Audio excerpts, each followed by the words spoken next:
Is it possible to pair an elite quarterback in your best ball draft with a hyper-fragile approach at running back and actually have a successful team? Is that possible?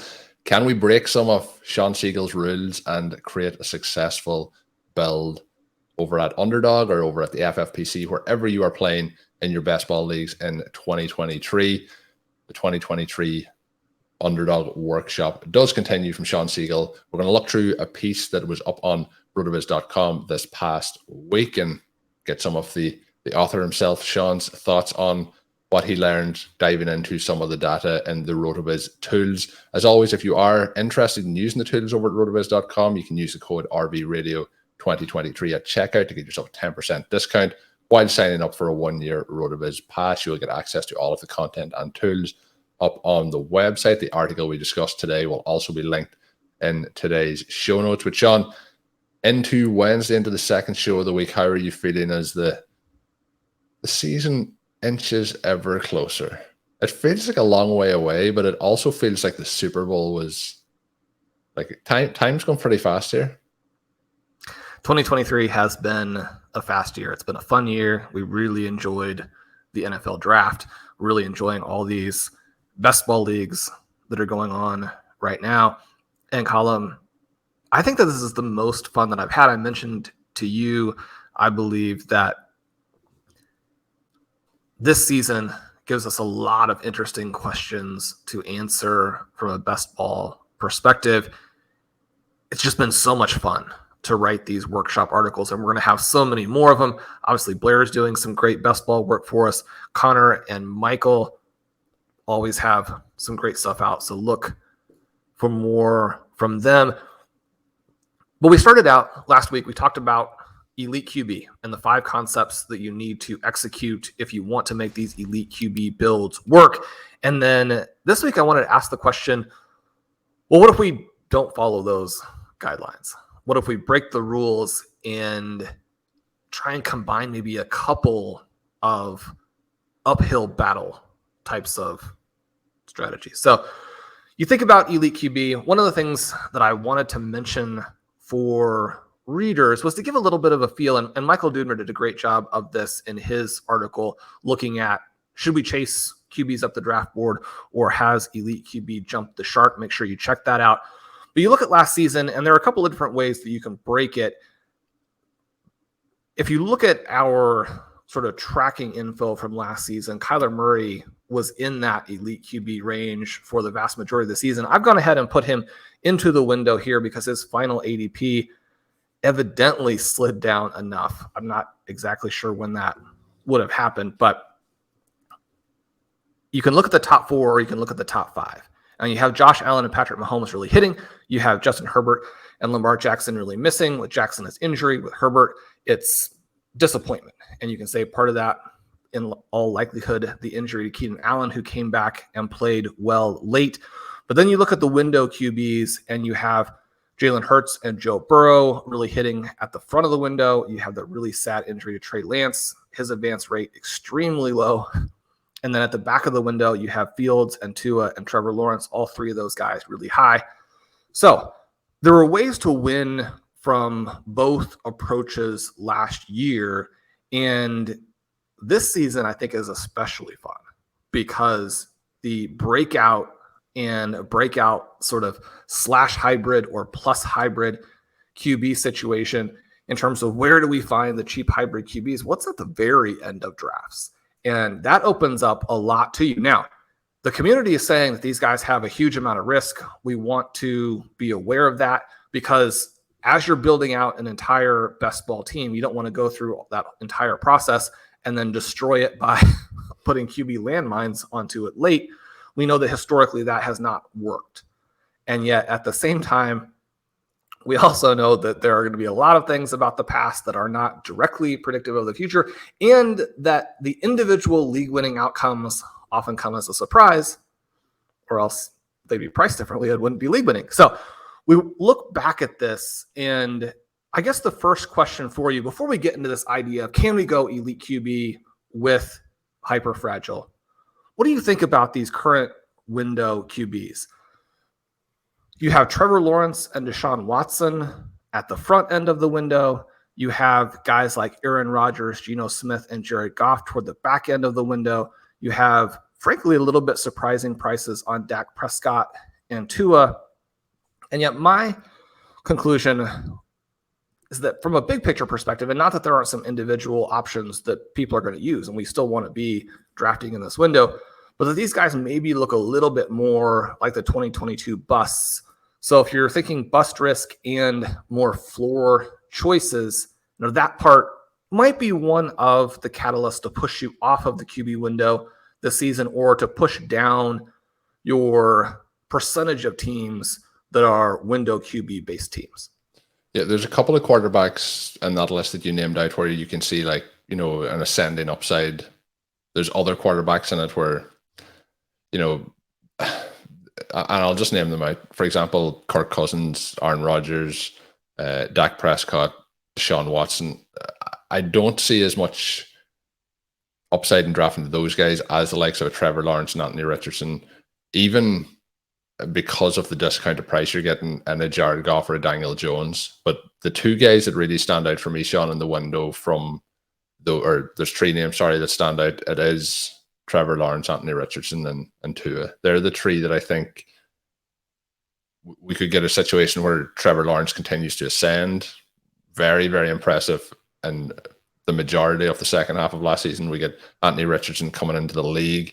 Can he come in and instantly have that impact? And, is he being dramatically underpriced? Even though he has QB 10 coming in as a rookie, is that something that when we look back in 12 months, we'll be saying, how did that happen? And the other one is too, obviously, we have the fear with his health, the concussions, but then we're also looking at the weapons that he has. And that feels like, if we didn't have the health concerns, he would be much higher than he is in terms of ADP. So they're the three guys in the window standing out for me. And I do think there's the upside for those guys to be in the elite tier next season as we enter draft season. They're kind of the guys that are standing out for me as who could make that jump. The rest of them feel like, if Aaron Rodgers is another huge season, he's still going to be, in that quarterback 12 to 15 range next year based on his age and things like that. Same with Kirk Cousins. So would you agree with that, or is there any other names that are standing out for you specifically?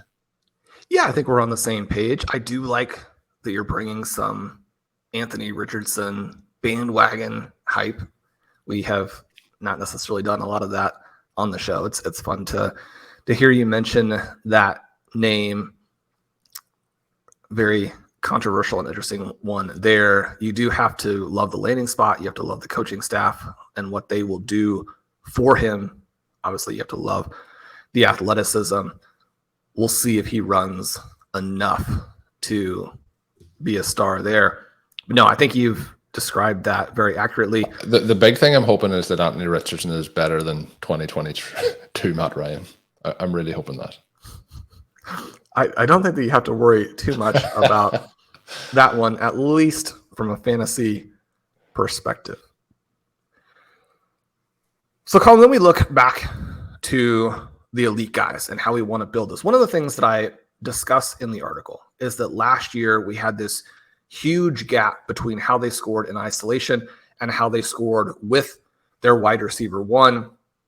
And that if you are going to take the risk and you're going to pay that price on the QB1, then you almost certainly need to have it with the wide receiver one.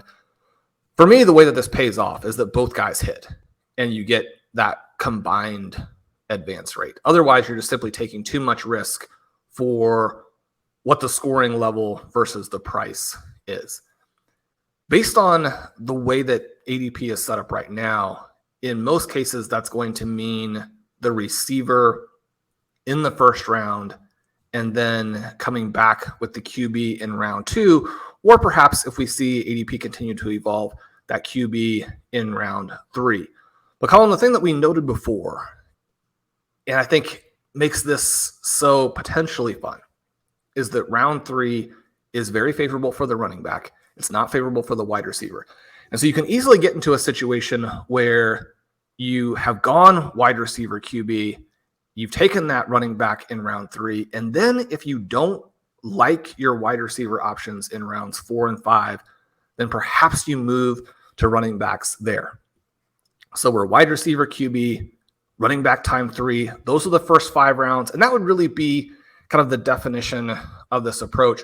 When I'm looking at hyperfragile, it's mostly looking at having 3 running backs within that running back 1, running back 2 tier, 3 running backs in the first 5 rounds. I mean, you can make an argument that with the falling prices that maybe you could even consider guys like a Dameon Pierce or, players that we like, such as DeAndre Swift, maybe a Dalvin Cook or a Cam Akers, maybe an Alexander Madison. I mean, guys, even into rounds 6 and 7, that those can be sort of modified anchor RBs. And if they can be considered modified anchor, then they would also be part of a hyperfragile if you have 3 of those guys.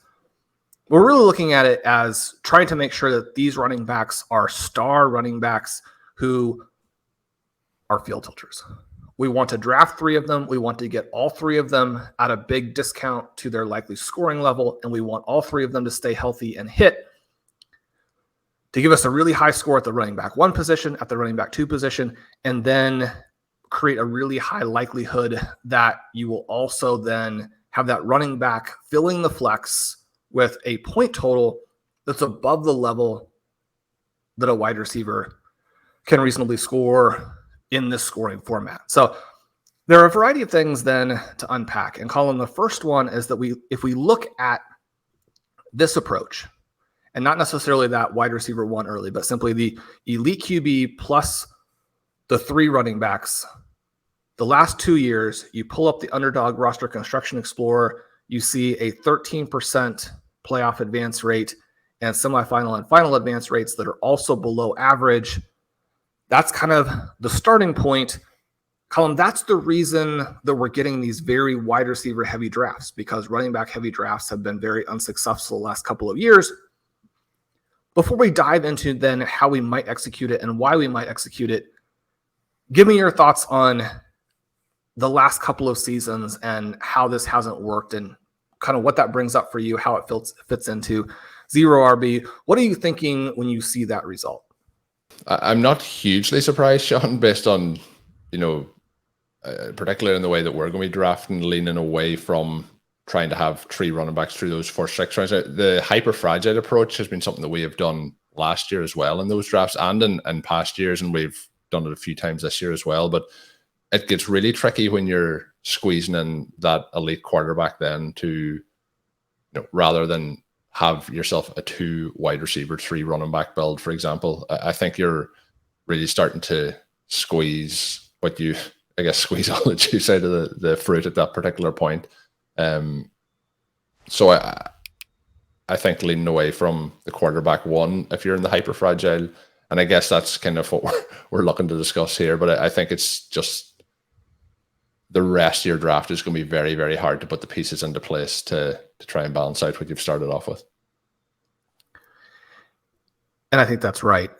But I also think that we want to make sure that we're aware of the specific results that created that situation.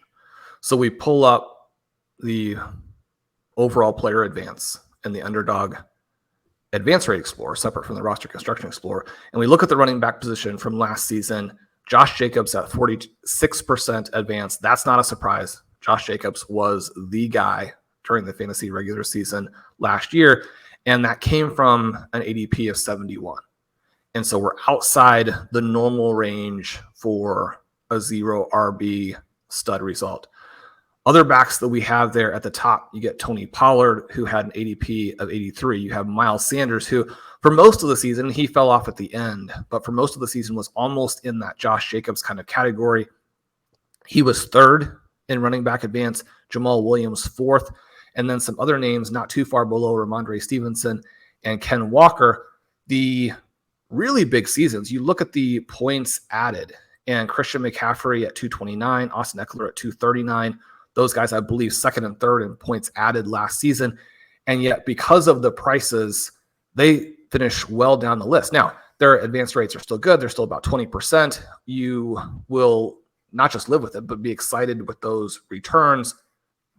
Austin Eckler on Pat's overall winning team. We know that those top running backs can get the job done even in last season, but because we had so many finishes from that sort of round 7 to round 10 range. Some of them I would consider to be pure dead zone types of backs. Some of them I would consider to be zero RB profiles where we're perhaps not that surprised that they made the leap.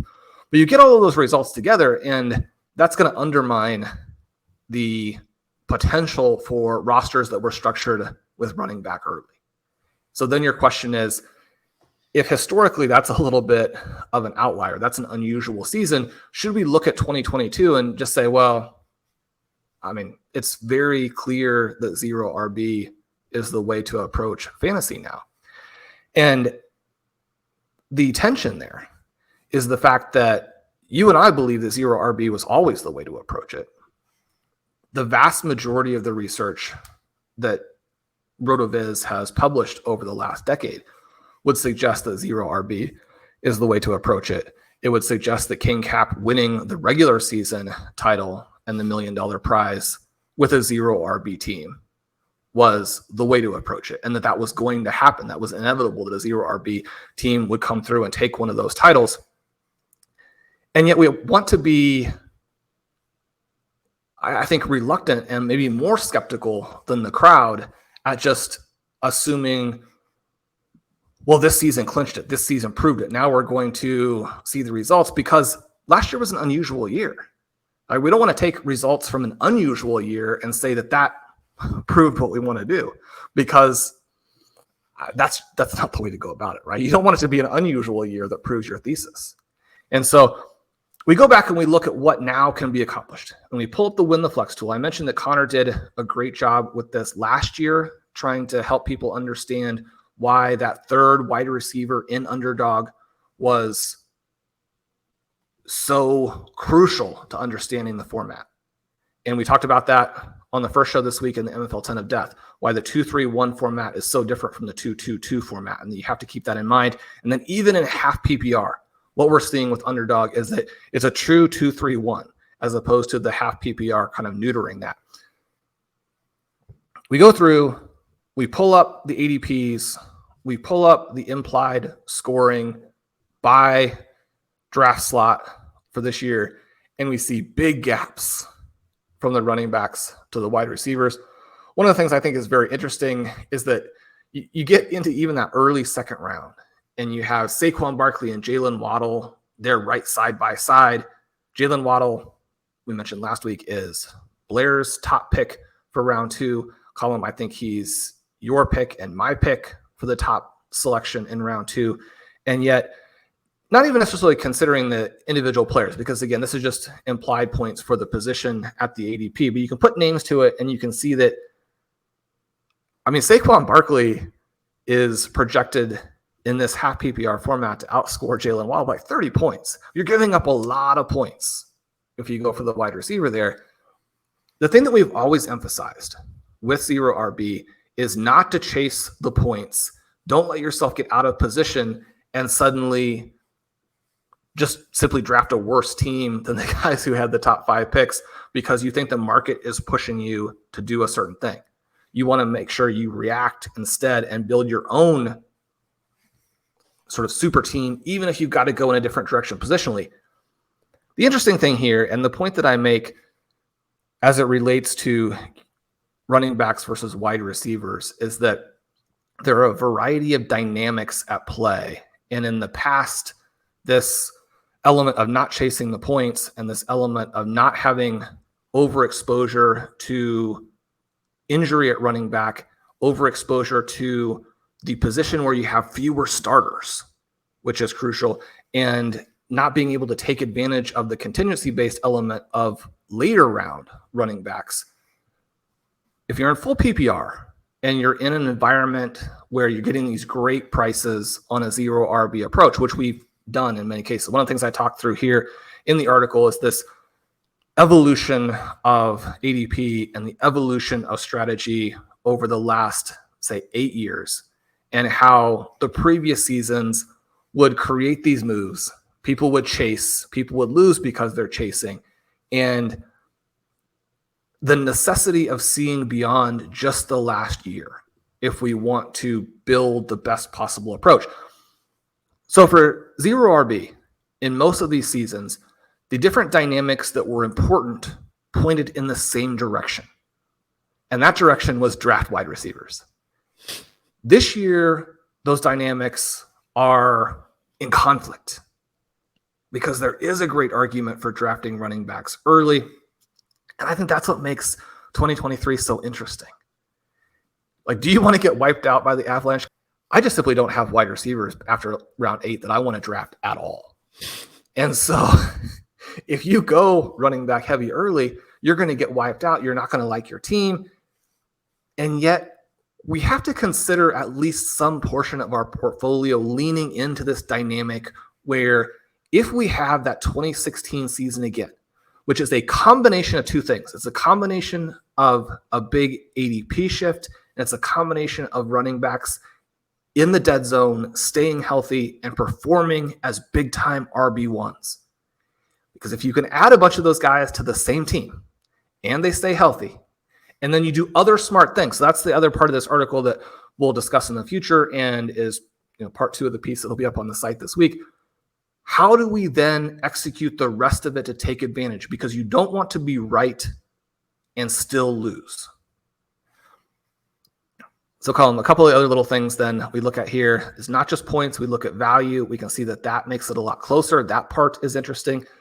The other thing here, I have a couple of conjectures at the QB position, at the running back position. If we have the conjecture that seems maybe a little bit more tenuous, both from a logical perspective and historical perspective, but if those hit in concert, can we then build super teams that way, and how should we go about it? It's hard to dive into the full nuance on the show, but it's been interesting kind of chatting through it with you. It's given me more ideas for future things to write. Certainly encourage people to get over there to the site and check it out if they want to go through that. But Colm, when you see these running back names early, you see the projections versus the wide receivers, do you have guys that you are targeting if we're looking at a hyper fragile team? And one of the things that I always like to track as we look at the MFL 10 of death, right? That was our show on Monday. 2 of the teams are very much this kind of hyper fragile approach. You have Mike Beers, who was really sort of the initial advocate and author of the hyper fragile type of philosophy. He has started with Bijan Robinson, Saquon Barkley, and Najee Harris. One of the things to note there is that all 3 of those guys are big backs. All 3 of those guys are receiving backs. When you talk about the legendary upside types of profiles, Mike is betting on 3 guys, all of whom could be the overall RB1. Now, Najee Harris hasn't demonstrated the type of talent that would be necessary to come through in that way.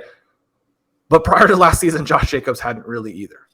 Right, so if you see a step forward in talent from Harris, you're talking about a potential for Mike to draft a team where he's got the RB1, RB2, RB3, and then even if his wide receiver selections aren't that great, are you going to be able to compete with that kind of team? Switch over and you look at Mike Clay, Austin Eckler, Derrick Henry, and then in round 4, Travis Etienne. The other sort of interesting thing on both of these teams is that they also do go for a player I would consider an elite QB. Now, one of the dynamics in this league was that the QBs fell. So they didn't have to pay those really bracing prices that you have to pay currently in Underdog. Mike selected, I say both Mikes, Mike Beer selected Joe Burrow in round 5. Mike Clay selected Justin Fields in the middle of round 6. More palatable at those prices, but both of these drafters went the opposite way from what the field is doing. They go hyper fragile. They take an elite QB. Looking at their teams, but then also looking beyond their teams, do you see the possibility of selecting 3 running backs in the first 5 rounds and feeling like you are now absolutely loaded? I think there's definitely a chance that you could draft 3 running backs in the first 5 rounds. The tricky part is, if we're phrasing it into today, is can you do that and have your elite quarterback as well, and then say potentially an elite wide receiver, and which order you do them in. But I'm finding, looking at the way ADP and draft boards are playing out this year, is there's a couple of names mainly in round 3 that I like, and Stevenson and Hall, and I think it's no surprise to anyone that Hall is kind of a priority target in that zone, as we've talked about a lot of times. Once that kind of Chris Olave, Deontay Smith, T. Higgins group goes, you're into Breece Hall really being the main target at that point. The part that I find that may be tricky is, although we do like Saquon Barkley, for example, it's going to be very hard to have a team where you're pairing Saquon Barkley with Breece Hall. It's going to be very hard to have a team where you're probably, maybe not as hard to have maybe Jonathan Taylor paired with Breece Hall, but what you're really looking at is the players that I'm liking in those first 3 rounds are going to be one of the running backs in round 1, which is Eckler, McCaffrey, or Robinson. And then the 2 running backs that I'm liking in round 2 are Taylor and Barkley. And then in round 3, it's Hall and Stevenson. And it's really a case that the draft is going to have to fall perfect for me to draft 3 running backs out of the gate that are those specific 3. Round 4, then there's Walker and Gibbs that I would be interested in, but as well, just like other years where there would have been maybe a little bit more running backs getting pushed up into that range. I think it's going to be hard to pair the ones that I am really actively looking to get. But I also think that in that round 3 and 4, I do see drafts that will potentially be wide receiver, running back starts, and then seeing where you go from that particular point forward. So there's no doubt, Shawn, I think we're going to, and we'll do it just to try it out in a few of these drafts as well. But, Dobbins ends in the 5th.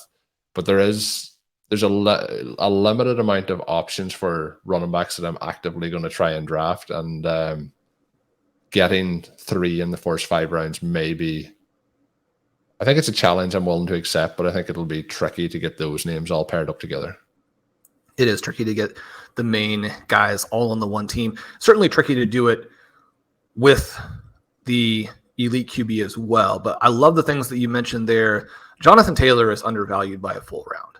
So I can't figure out why Jonathan Taylor has gone into the mid-second round.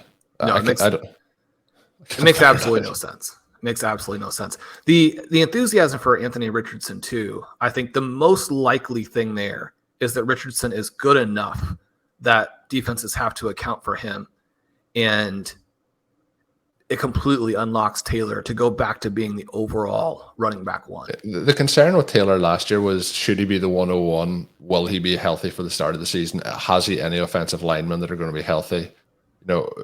We're in a situation then where he's, over the last couple of years, played with, Carson Wentz. He's played with Matt Ryan. He's played just against like completely stacked boxes from the defense who are not having to really plan for anything else. And we're getting a little bit of a reduction in price. The pieces aren't going together for me.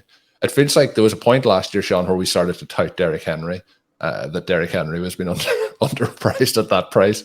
But this year we have Jonathan Taylor being underpriced at the same price, which is baffling. And Derrick Henry was undervalued. He was, but he also we finally picked a little bit last year, and it hit for us. But it's much easier to make the case for Jonathan Taylor. It's more fun to make the case for Taylor. It's absurd. Jonathan Taylor's 24 years old. I think there's a slight difference. Well, and he's the best pure running back in the NFL. So if you get that in the 2nd round, the tricky part is just that is the range where you're trying to get a CeeDee Lamb, even though Lamb, mostly first round. It's the range you're trying to get Garrett Wilson and Jalen Waddle. To pass up on those 2 guys who are so perfect for structural fits, that part is difficult. But Jonathan Taylor, very easy. And to start running back, if you've gotten Eckler, McCaffrey, or Bijan there, I think you have to like that. You mentioned Hall and Stevenson in round 3. The tricky part is, how do you price rounds 4 and 5? Because you're not getting the full legendary upside profile there. You're not getting the size. You're not getting the workload. And in some cases, you're not getting size or receiving. When you look at receiving's a big concern in that range. Yeah, you look at J.K. Dobbins, who might be the most explosive running back in the NFL. Hard to see where the receptions are going to come from. You look at Kenneth Walker with Charbonnet drafted behind him and how that offense works. It's difficult to see the receptions there. You look at Travis Etienne with Bigsby now in on top of some of those other guys, and the way that offense runs, it's hard to see the receptions there. At the same time, with Etienne and Gibbs and Dobbins, you're getting kind of this Aaron Jones type of profile. And the reason that Jones has fallen is that people are now skeptical of the offense with Jordan Love there, whereas the Jaguars offense, that surprisingly dynamic Seahawks offense with a rejuvenated Geno Smith, and certainly the Ravens offense, we expect those offenses to move the ball and score points. You throw Jahmyr Gibbs in there, you have a lot of names of players who are smaller but extremely fast and could outscore what you might consider the median touchdown level by a lot, not just beat it, but there are scenarios in place where those guys could annihilate their touchdown projections because they are so talented. So if they fall into any receptions, either overall or at the right time, you think about someone like Raheem Mostert, who basically doubles his career high in week 17 last year. You put together these guys stacked together on teams where the amount of talent you have at the running back position is very unique, because in prior seasons, you would have had to draft that Aaron Jones type of profile at the 2-3 turn. Now you can get it in the middle of round 5. At the very least, you can get it in the middle of late round 4. Players like Gibbs, like Walker, like Dobbins, it's trickier with ETN because both receptions and overall volume are a question mark. And yet ETN, if we got to the end of the season and people were saying, I mean, he's the new most talented running back in football. If Eckler falls off a little bit as he gets older and maybe has a less comfortable fit with the Chargers, I don't think that's going to happen, but possible. If Christian McCaffrey continues to be dinged up in the lower body and it's a little bit of an awkward fit going forward with the 49ers, I don't think that's going to happen, but it's possible. If Bijan has some struggles in this Falcons offense where there are always question marks around Arthur Smith, if Barkley doesn't take another step forward in his sort of post-hype bounce back portion of his career after the injuries and all of that, it opens the possibility for someone to step forward and be the new name. Travis Etienne is so incredibly talented that is a possibility there.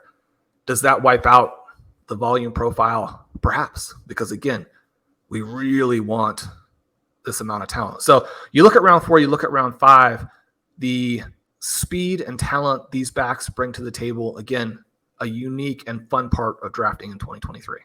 Yeah, definitely. And I think it's going to be interesting. Again, I mentioned on the previous show getting the itch to do some of these listener drafts this weekend, but we almost, Shawn, jumped in on Monday and did ourselves an underdog draft. We held off, but we're going to have a lot more of those to do as well. So looking forward. Well, Colm, these listener leagues, I mean, there's an opportunity to draft against the Avalanche. Oh, there is. Go hyper fragile. You're going to get really wiped out if you do that, but you're going to get some good running back prices. These drafts last year were pretty much, people were saying, what are these drafts? They are, bizarre. Why are all these wide receivers going early? Well, little did people know that we were just, setting up ADP for 2023 over at Underdog. So we'll see what happens here. Maybe we'll get no running backs through the first 4 rounds in this draft. We'll see what happens, but it's going to be fun. But we won't give away everything that's in Shawn's piece today. We've talked through quite a bit of it, but it is up on rotoviz.com. I will have the link in today's show notes. Shawn has mentioned that part 2 will also be available shortly, so make sure you check that out. But Shawn, as we close up here our Wednesday edition, anything left to share with the listeners? Obviously, I will give a plug as well. Shawn and Peter Overzet, depending on when you're listening to this show, will be drafting over on his YouTube channel live. It'll also be up on the RotoViz Best Ball podcast feed on usually Wednesday evening, but maybe Thursday morning, depending on when it goes live. But you can check that out over on Pete's YouTube channel as Shawn and him draft in BBM4. But Shawn, any final thoughts to close out here? Yeah, just that it's been so fun to do these shows with you. It's been fun to start the show with Pete. If you can subscribe over there, I'd really appreciate that. And as we do those drafts, if you get excited about it, the Underdog code for a 100% deposit match up to $100 is RotoViz. So that one pretty easy to remember. I always like that. Colm, the other element here is just, as prices seem to always rise, we have not had kind of our normal jump this year yet, and that is coming. And so if anyone is wanting to get the best value that will be available over there on the site, go ahead and use that RV Radio 2023 for 10% off your 1-year subscription. Now, it'll Not be a little only bit best more value, expensive. but also a 10% discount on top of it. 10% discount on top of the good price, the later in the summer price. It'll be a little bit more. It'll still be a good It'll value. still be very much worth it, but it'll be a little bit more than it is now. But obviously inflation, everything has to go up at some point. So check that out. Once again, that code is RV Radio 2023. We are in 2023. We're almost halfway through the year, Shawn, and we are halfway through, and I'm still getting tongue-tied sometimes on the promo code for which year it is. But that is going to get us to the end of today's show. My name is Colm Kelly. You can follow me on Twitter at Overtime Ireland. My co-host, as always, is Shawn Siegele. Check out all of Shawn's work up on RotoViz.com. And until we are back on Friday, have a good one.